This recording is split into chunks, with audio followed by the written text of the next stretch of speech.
To those people who still spread that message, I just give a big...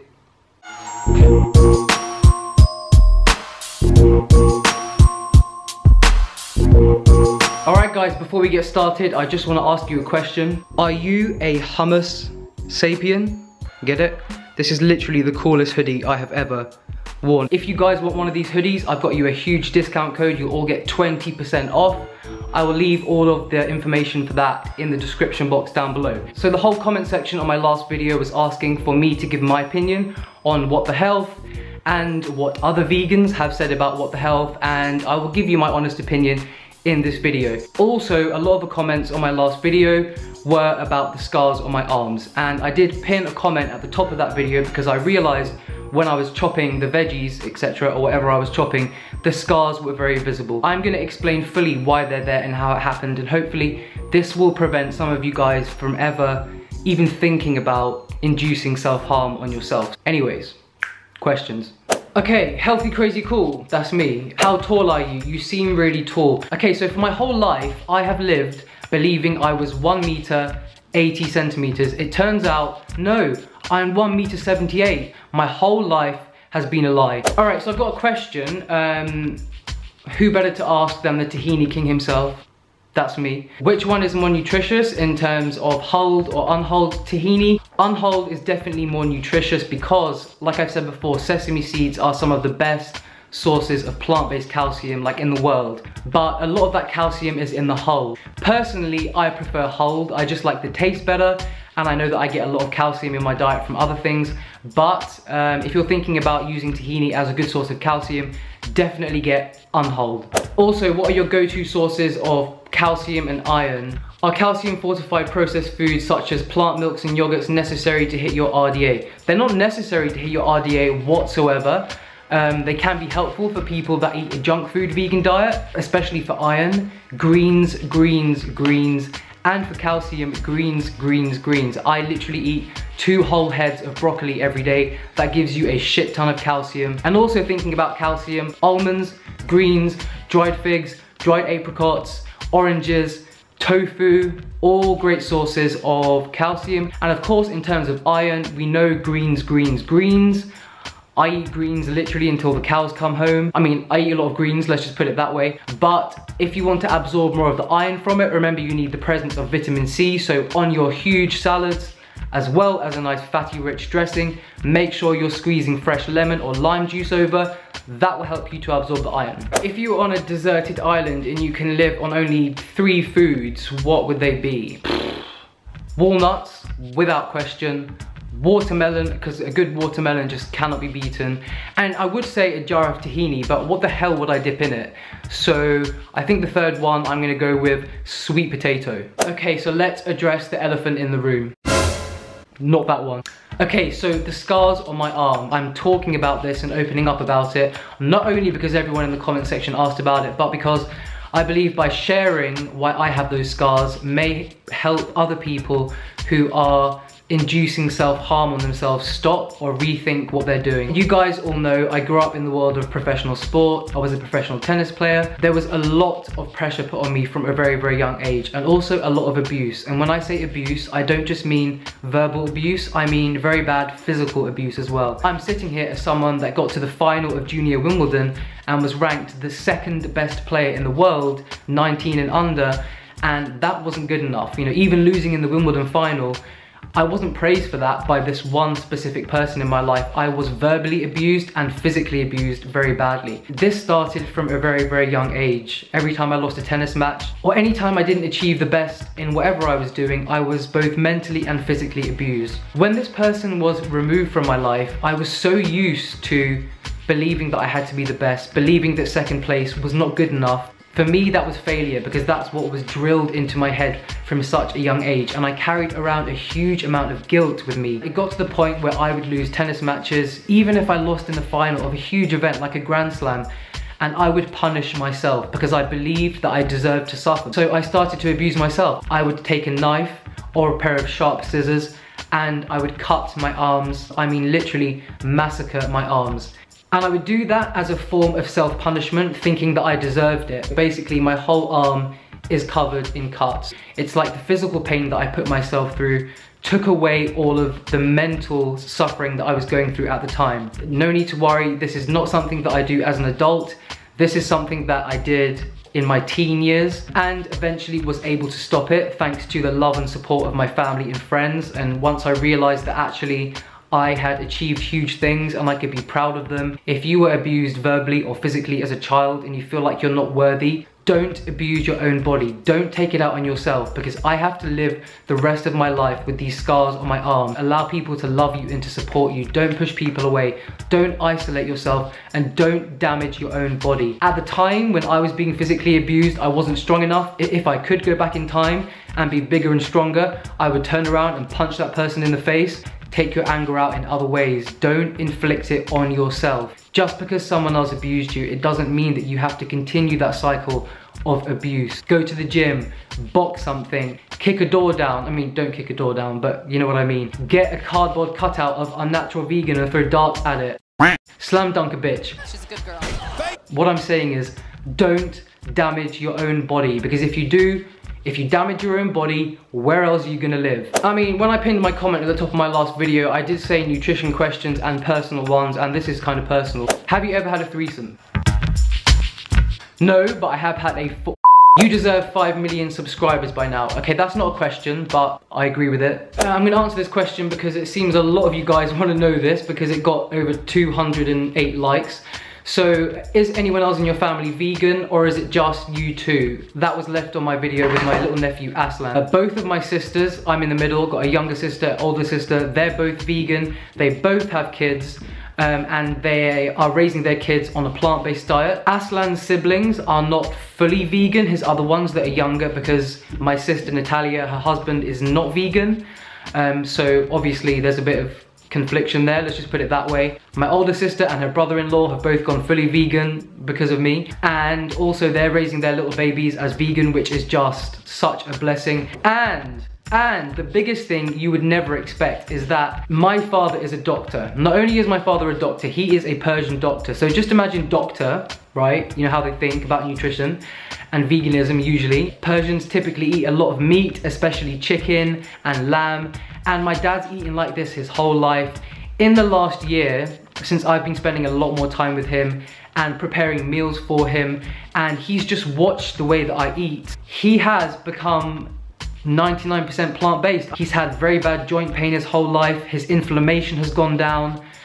His digestion is much improved. He just noticed the benefits immediately from eating meals of whole plants without any animal produce, and now he proudly walks around as a doctor telling people that he doesn't eat meat, doesn't eat dairy, doesn't eat animal secretions, etc. And again, it's all thanks to me. Okay, so I'm gonna respond to the hundreds of questions that I've got about my opinion about What the Health. I don't wanna talk too much about what other people have said. I wanna give you my opinion based on my experience, my understanding, what I took from the film. I'm not gonna talk about specific research papers and throw this one up and throw that one up, because do you know what? The way that research is at the moment, you can find a research paper to back up anything. You can find a research paper that shows you that eating grass-fed beef is good for your heart. You can find a research paper that shows you that the Atkins diet can prevent cancer.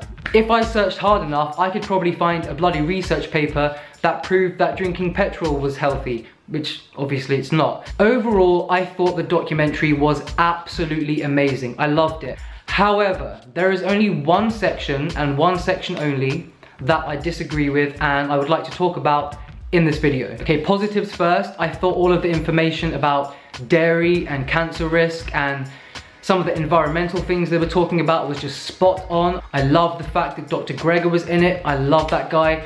I think he's one of the only plant-based doctors, if not the only fully plant-based doctor, that doesn't promote fat phobia. However, I have to come back to the part about type 2 diabetes. Clearly saying that sugar and refined carbohydrates play no role in type 2 diabetes, in my opinion, is just plain wrong. Dr. Neil Barnard talks about how it's a buildup of fat in the blood that causes insulin resistance, and it has nothing to do with sugar or carbs, which I disagree with a bit. I'll talk about that in a minute. Now, obviously, they were vilifying animal fats, and I would agree that, you know, saturated fat and cholesterol and all of that can cause so many different problems in the body. But to not even explain what type of fat is the problem, and to not explain that whole plant fats like avocado, like walnuts, like flax seeds, like chia are not the problem, was the problem in the documentary. Of course, we have animal fats, which yes, can cause insulin resistance and heart disease and high cholesterol, all of that crap,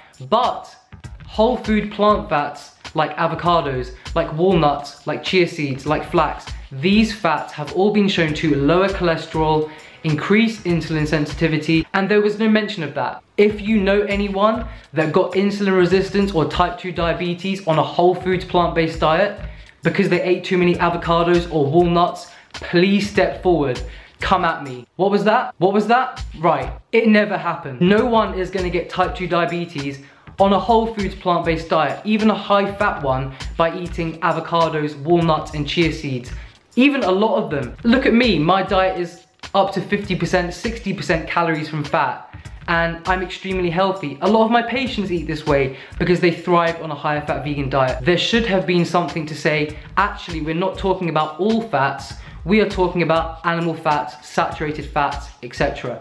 Whereas things like avocados, flax, walnuts, almonds, those things have been shown to prevent heart disease, lower cholesterol, and they are very healthy foods. But the message was very much, high fat is bad, low fat is the only way, and in my opinion, that is wrong, and it came across wrong. You can't pinpoint certain bits of science and leave out all of the information around it that's relevant and not expect huge backlash. Also, to say simply that sugar and refined carbohydrates, I just said sugar really aggressively, I was like, sugar! Also to say that sugar and refined carbohydrates play no role in type 2 diabetes because type 2 diabetes is a buildup of fat in the blood is totally wrong, because like Unnatural Vegan pointed out, excessive refined sugar and refined carbs does lead to elevated triglycerides in the blood fats, which is a risk factor for not only type 2 diabetes but also heart disease. So if you're sitting there saying that it's a buildup of fat in the blood, but this is only due to dietary fat,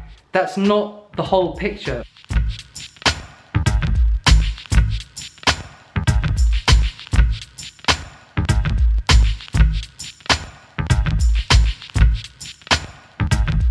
Now, obviously, I am a vegan and I preach that a whole foods plant-based diet is best for overall health, is best for long-term health, but I'm also going to say that there is not one perfect vegan diet for everyone. Some people will thrive on higher fat, some people will thrive on lower fat, and that's all fine. Veganism came off as one specific diet again. What a shame. Another good point that Unnatural Vegan brought up is that it is a fact that any diet, whether it's Atkins, whether it's paleo, whether it's vegan, whether it's Weight Watchers, whether it's Jenny Craig, whatever the hell that is in the USA, any diet that induces weight loss will increase insulin sensitivity and can essentially reverse type 2 diabetes. So when these people in the documentary were saying to the type 2 diabetes guy, a vegan diet reverses type 2 diabetes, yes, it does, and it can.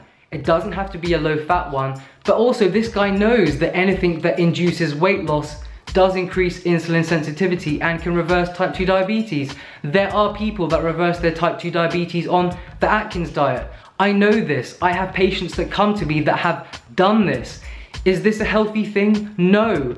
Would I promote it? No. But we can't hide the facts. Because as much as we as vegans only want to promote a plant-based, fully vegan diet, and we want the whole world to follow that, which we all do, and I do so much, we can't ignore the facts and we can't push them away, because if we do, other people are just going to come at us and say, actually, you've talked about reversing type 2 diabetes on the vegan diet, but actually you can do it on any diet that induces weight loss. Yes, for long-term health, for overall health, for ethical reasons, veganism is the way. Veganism is the only way, in my opinion, but we can't ignore the facts. I also disagree with the fact that they clearly stated in the diabetes part, in the beginning of the documentary, that fat is directly stored as fat. This is also not true, and anyone that has studied basic biomedicine or understands how the body works at all knows that that is not true. There's a big difference between saturated fats and cholesterol and healthy plant fats. So to simply say that fat is directly stored as fat, as they did say in the documentary, is completely false. Healthy fats go towards so many different bodily functions, and also fats are extremely satiating. In fact, in so many cases, the people that I work with Eating more healthy fat helps to switch their appetite off faster. I know that Unnatural Vegan gets a lot of hate for the things that she points out, and I don't agree with everything she says. I don't agree with everything that anyone says. I think her main motive behind what she's saying is that we don't need to fear fats. On a vegan diet, it doesn't need to be extremely low fat to be healthy. If it is based on whole foods, I believe your health will be protected. Just because you as a vegan don't agree with the specific advice within a vegan documentary, it doesn't make you any less of a vegan. It's just like me pointing out all of the brainless people that still believe that the fat you eat is the fat you wear. Yes, they're very stupid vegans, but they're no less vegan than I am. They just have a different opinion. Yes, I know I look like I'm 17. I'm not just sitting here as someone with a strong opinion. I have experience of study and research and working with hundreds of patients. Another part was that, one of the doctors said that carbs in and of themselves cannot make one fat. No! Yes, eating too many carbs can make you fat. Look at all of the people that gained 50, 60, 100 pounds on Raw Till 4 because they had the belief that carbs can't make you fat. Carbohydrates alone, without the presence of enough fat and protein, are extremely easy to overeat on. I'm sorry, I'm just being honest. I tell it like it is. Alright, hashtag Ask Miles. Who is the hottest girl on vegan YouTube? Be honest, haha. There are many beautiful women on vegan YouTube. If we're talking about physical appearance alone, is Sofia Myakova. And I hate to judge people just on their looks, but this question is just about looks. I don't even think she's human. She's literally like 12 out of 10. Miles, are you counting macros now that you are lifting, etc.? No, I don't count macros and I never will. I'm not into that kind of stuff. All I know is that I'm fueling my body in the right way. I am eating a lot more protein. I'm obviously eating a lot of fat. That will never change. That's how I personally thrive. I have noticed since I've been lifting instead of cardio that my appetite has gone through the roof, and it's probably because my body's just so much more metabolically active. Hey, do you speak Farsi? That's my language. I'm half Persian. I don't actually speak Farsi. I don't even understand much of it. My father never taught me. Obviously, I grew up in the UK. So no, I don't speak Farsi, but I do speak Japanese. And if you don't believe me,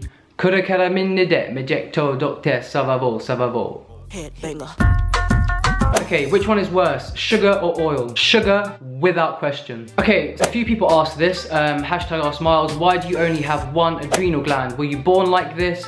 And does it cause you any problems? Love the video. Okay, so I did explain why I have one adrenal gland in an old video which I took down because I just wasn't happy with the video. So little story time here. I was born with a very, very rare medical condition that wasn't caught until literally 5 or 6 years back.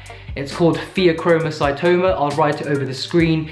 It's literally only found in about 1 in a million people. Yeah, so obviously trust me to get it. So that is just proof for you right there that I am actually 1 in a million. It's a very, very rare medical condition where one of your adrenal glands swells up and it starts to secrete excessive amounts of adrenaline. And this can go undiagnosed for a very, very long time because the symptoms of this disease of high adrenaline can be passed off as something else. Some of the symptoms you get with it is like high blood pressure, constant shaking, extreme weight loss, and for me, it went undiagnosed for so long because at the time I had an eating disorder and I was extremely skeletal anyway. Mine was caught at the very last minute. I was very lucky. I collapsed in pain one day. Because my dad's a doctor, he took me straight in to get an ultrasound. They saw this huge tumor on my right adrenal gland. The amount of adrenaline that my adrenal gland was secreting was apparently 15 times over what is acceptable and what is safe. They told me it was literally as if I was taking like 20 ecstasy pills a day. And they said that if I didn't have it removed, they gave me a month to live. They said I would have had a heart attack and died within a month if the tumor wasn't taken out. I had to undergo an extremely dangerous surgery. It's a surgery that a lot of patients have died on the table. I'll show you my scar soon, I will. So there was even a chance I could have died during the operation to remove it. The recovery from that was awful. I still have pain where my scars are. Probably my fault because I went back to exercise too soon.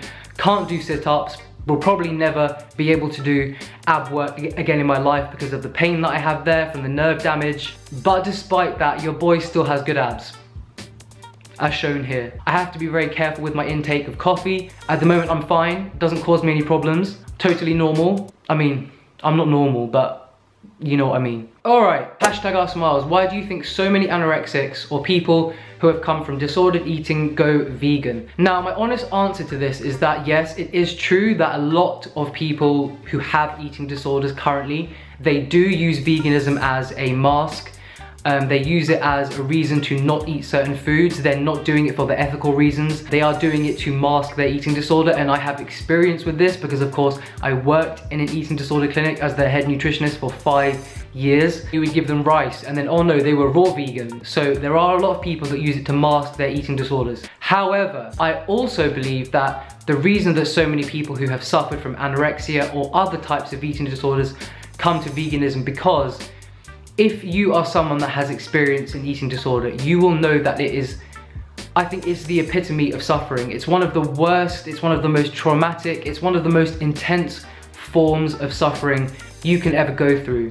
And I think that people that have been through this experience and understand intense physical and mental suffering would never want to inflict suffering on another living being. They have that understanding. You know, I believe they are more... Phone keeps dropping on the floor. Overall, I believe that they are much more compassionate people because they have experienced intense suffering. So that's why. What do you think about intermittent fasting for weight loss? I've made a whole video on this. Please go and watch my video called Weight Loss Mistakes. I talked about it extensively in that, so I'll link that video down below.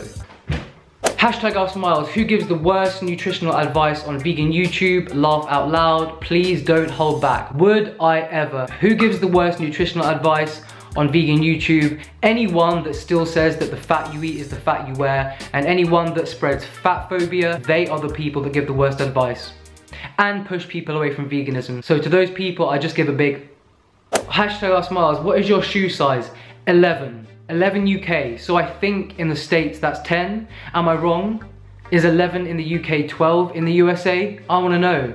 I should know considering I live there. Alright guys, that's a wrap. I hope you enjoyed this video. I hope you can take something positive out of it. Please leave all of your comments and questions down below for the next hashtag Ask Miles. I'm sending you all so much love, and I'll see you in the next one. Satisfy my appetite with something spectacular. Check your vernacular, and then I get back to ya with diamond-like precision. Insatiable is what I envision. Can't detect acquisition from your friend's expedition, Mr.